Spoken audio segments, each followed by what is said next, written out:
देश न्यूज, दलित पीडित व शोषित जनतेचा खणखणीत आवाज।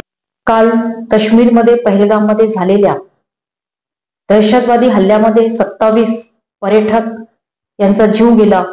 अशा सर्व निष्पाप लोकांना मी भावपूर्ण श्रद्धांजली माझ्या वतीने आणि नागपूर ग्रामीण महिला काँग्रेसच्या वतीने देते आणि या दहशतवादी हल्ल्याचा तीव्र निषेध सुद्धा करते। महाराष्ट्राचे मुख्यमंत्री महोदय देवेंद्रजी फडणवीस साहेब यांना या माध्यमातून विनंती करेल की महाराष्ट्राचे जे पर्यटक पहलगाम आणि काश्मीरमध्ये फसलेले आहेत अशा लोकांना स्पेशल विमानाने महाराष्ट्रात आणण्याची व्यवस्था करा, कारण की त्यांचा परिवार आणि ते लोक एक दहशतमध्ये येऊन तिथे घाबरलेले आहे। अशा लोकांची आपण व्यवस्था कराल ही विनंती या माध्यमातून करते आणि देशाचे पंतप्रधान मोदीजी यांना विनंती करेल की उन्हाळ्याच्या सुट्ट्या असल्यामुळे पर्यटक काश्मीरमध्येच नाही तर थंड हवेच्या जागी बऱ्याचशा ठिकाणी सुट्ट्या घालवण्यासाठी गेलेले आहेत।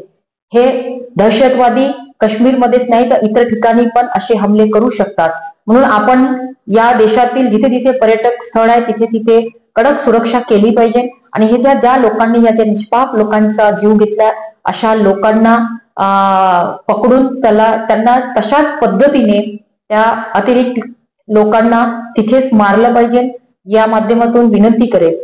आणि आपण बघितलं असेल की काश्मीर मधले जे स्थानिक मुसलमान लोक आहेत त्या लोकांनी बरेचसे पर्यटक या दहशती हल्ल्यामुळे घाबरले होते, त्या लोकांना आपल्या घरी नेलं, त्यांना सहारा दिला, त्यांना जेवण दिलं, त्यांना धीर दिला, त्यांना आधार दिला, तर हे मुसलमानच लोक होते। म्हणून मोदीजी आपल्याला आणि आपल्या लोकांना विनंती करेल की जे देशामध्ये हिंदू मुसलमान ह्या सगळ्या गोष्टीचा विषय सुरू आहे हा कुठेतरी थांबला पाहिजे आणि सगळ्यांनी मिळून या दहशतवाद्यांचा सामना करून त्यांना हाणून पाडलं पाहिजे। एवढंच या प्रसंगी या माध्यमातून देशाचे पंतप्रधान मोदीजी यांना विनंती करेल। आमचा व्हिडिओ जास्तीत जास्त लाईक करा, शेअर करा आणि आमचे YouTube चॅनल सबस्क्राईब करा। धन्यवाद।